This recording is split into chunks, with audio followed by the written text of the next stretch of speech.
this is a big reason why treatment of itch of any cause fails.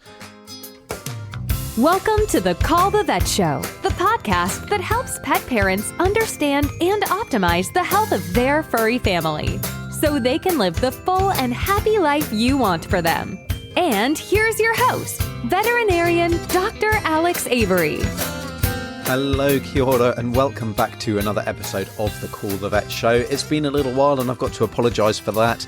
I took my normal break over the holiday season, so summer here in New Zealand. The kids were off on holiday and we went on a road trip around the North Island, which is the first time we'd been to some of those locations, and yeah, we had a wonderful time. The sun was out apart from a rather wet New Year's Eve.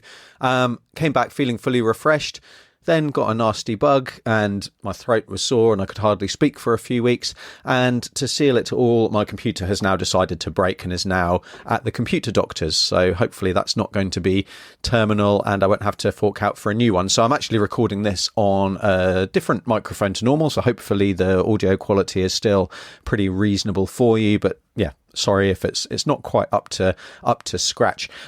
But we're kicking off the year, if I can say that, in February with some questions. So I've got the next few episodes all lined up with some fantastic questions that have been sent in by podcast listeners, and also one from a YouTube comment that was a really important topic and one that I certainly have a strong opinion about, and I didn't want you to miss out on that either. So I hope all's well with you, and without further ado, let's jump into the first question of the year from Nicole.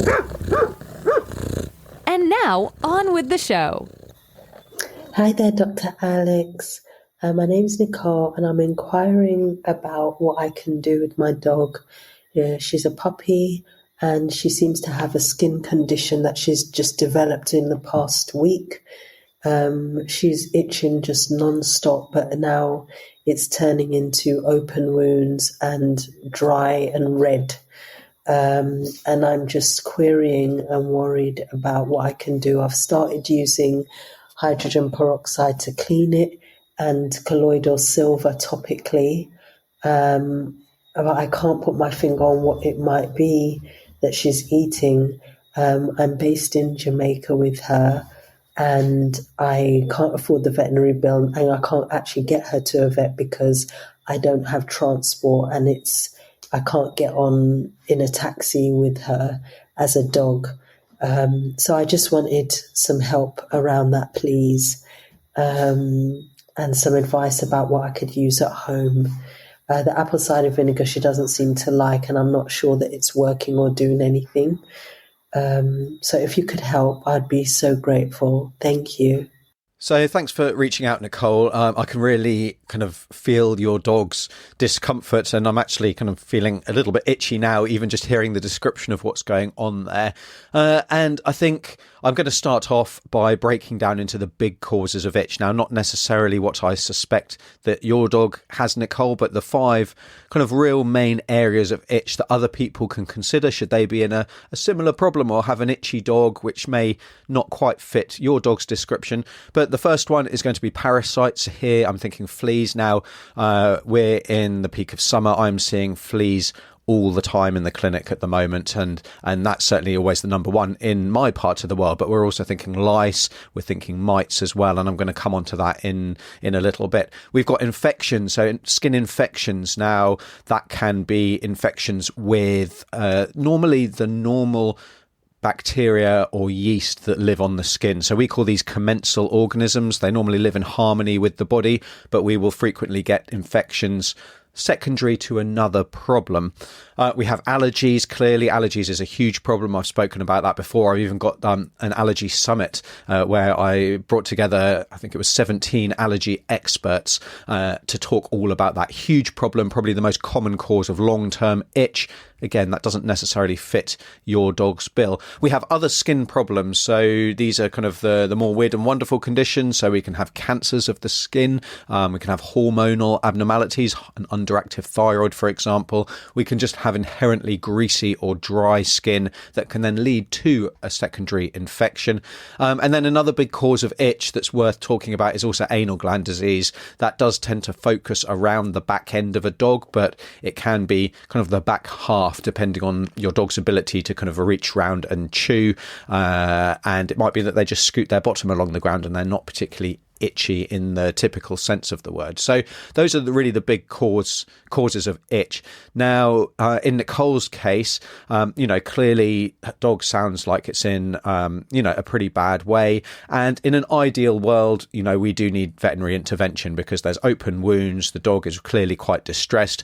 But, I'm very realistic. And I think the art, if you like, of being a vet is actually recognizing what a person's situation is and trying to come up with the best plan for them in their situation. So me simply saying, oh, you need to take your dog to a vet, that's the only option, is not particularly helpful. It's a bit like saying, well, you need to get these tablets down your cat, even if there's no way you can pill your cat. It's not particularly helpful. It might be the right textbook answer, but is doing no good to that pet parent or to that pet to help sort out their condition. So, my first thought, living in a more tropical climate with a sudden onset, intense itch that has some quite nasty lesions, is that parasites are probably the most likely cause. And here, while I said that fleas is very common, and it certainly could be fleas, especially if there is a flea allergy, something like mange mite, sarcoptic mange, is really, really itchy. It causes an incredibly intense itch, and you get these really nasty,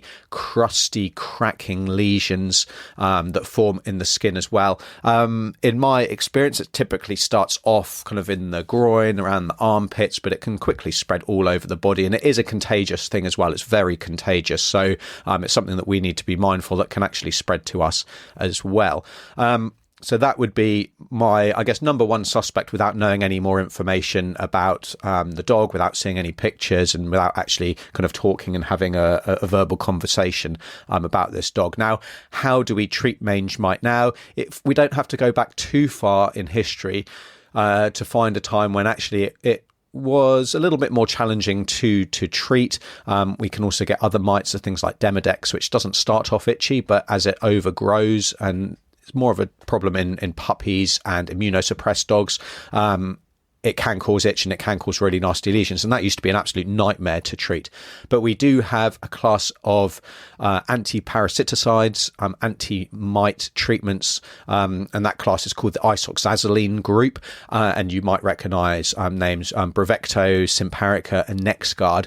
Now, these have been absolute game changers when it comes to treating mites and treating mites incredibly successfully. And so that would be, I guess, my recommendation that Nicole tries a treatment with that. We then need to sort out the secondary infection that is clearly also present with those lesions, but we also need to address the underlying cause. And that is a relatively cheap way of testing that hypothesis. Sure, if you're at the vet clinic, we can take skin scrapes. There's various tests we can do. But even then, they're not 100% and they can sometimes come back negative. So very often we will do a treatment trial. So if we suspect that that's the case, we will actually give the treatment. If it goes away, that confirms it. If it doesn't, then we need to be looking for other problems. Now, the big caveat with the isoxazoline group is that it shouldn't be given to dogs that have a history of seizures. So if you jump online, there's all kinds of terrible stories, most of which are rubbish. But that it causes seizures in dogs. Now, it absolutely can make a dog who is already prone to seizures more likely to have a seizure. So that is the caveat of the isoxazoline group, is that as long as there's no history of seizures, and I would also go so far as to say no familial history of seizures. So if your dog has got a brother or a sister or a parent who has had epilepsy, I'd be maybe a little bit cautious about giving that without a specific diagnosis. So that would be my first thought. We then, as I say, need to treat any underlying infection. This is a big reason why treatment of itch of any cause fails. We don't treat the underlying infection. And like I say, this can be the commensal bacteria, so a bacterial infection, or actually a yeast overgrowth. So there's a few ways that we can treat this. Now, hydrogen peroxide, which Nicole has been using, that actually damages healthy tissue. So it is good at killing bugs, but it's also good at killing healthy tissue. So it's not something that I would recommend. It's not something that I use in the vet clinic. Apple cider vinegar, it's the current cure-all that, if you jump online, it will treat everything from cancer to high blood pressure to skin wounds to allergies to everything. It's not harmful, doesn't really do anything, so I wouldn't waste your time there. Equally, it's cheap, so hey ho, if that's your jam, then go for it, but just know it's not an evidence-backed treatment, and the studies that have looked into it don't really show very much. Now, there's a few minor kind of benefits from a human point of view, but not for our pets. What I would be using would be, if we've got a wound that is looking really dirty and pussy, we need to clean it. And actually just kind of a clean tap water is absolutely fine to rinse that out. We say the solution to pollution is dilution. So just washing it out, flushing it out. We can use, you can use kind of like a mild soap as well there. We can use a chlorhexidine based soap as well. That's really good. That's what we use for our surgical preparations in the vet clinic, and also what I will sometimes send my clients home with a little pot to clean a wound. We've got topical shampoos. They're really good. Again, chlorhexidine based shampoos, and leave-in conditioners and other products like that. Yeah, again, really good. We want to look for a chlorhexidine-based thing. We've then got topical ointments. Now, something like silver products, so silver sulfadiazine. It's a non-antibiotic, antibacterial, really good. We've got chlorhexidine-based topical ointments. We've even got things like Manuka honey, or even just straight-up honey can really help with healing of wounds. It's antibacterial. It can help encourage healing. And then for really deep infections, if things are really bad, then clearly we need either oral antibiotics or oral antifungals, depending on what the situation is. And if a topical treatment isn't working, then that's really going to be the next step that we go for. But for a lot of our skin infections, especially our superficial skin infections, we can actually get away with topical treatment rather than oral treatment, and the knock-on effect that can have on the rest of the body and the microbiome and everything like that. Now, clearly, if your dog is unwell in themselves, if the home treatment's making no difference, if the condition's getting worse, or if it's recurrent, then really we need to find a way to consult with a local veterinarian. And as I said at the beginning, if finances and transport were not limiting factors, then Nicole's dog is an ideal candidate to go to the vet clinic, because they're in a pretty bad way. They're itching non-stop. They have wounds, and they're always going to benefit more from that prompt diagnosis and more targeted intervention that your local vet can provide. We also live in the computer age, the internet age. You're listening to me in New Zealand, and the chances are that you're not in the same country as me. We have telemedicine options. So that's where you can call, a Zoom call, a Skype call, a Facebook Messenger call, whatever it may be, and a video call as well. That can be really valuable to show the lesions. It can even be kind of taking pictures, taking a video and sending that to a local vet to see if that's a way that you can get treatment as well. Whether a telemedicine option is going to be able to prescribe you with pharmaceuticals, with prescription medications, really depends on the legislation in the part of the world that you're in. In some situations, that is possible, and this is a very fluid situation at the moment, as well as it's a quite novel option and the logistics are being sorted out. But in some cases, your veterinarian's hands may be tied and they simply cannot prescribe any medications without seeing you in the flesh. If they were to do that, they could lose their license, and clearly that's not something that they should be expected to do. Helping your pet live the happy, healthy life they deserve. So I hope those thoughts help you, Nicole, and help your dog. I hope it helps you if you've got an itchy dog, and it provides some food for thought about should another problem come up in your dog or your cat's life that is a little bit more challenging when it comes to getting them access to the treatment that they potentially would ideally need. Now, if you've got a question, you can also send it through to me at ourpetshealth.com/question. I think that's the link, but there should also be a link in the show notes to this episode. And until next week, it should be, where I have another question. I'm veterinarian Dr. Alex. This is the Call the Vet show, because they're family. That's it for this episode of the Call the Vet Show. Be sure to visit callthevet.org to join the conversation, access the show notes, and discover our fantastic bonus content. We'll see you next time.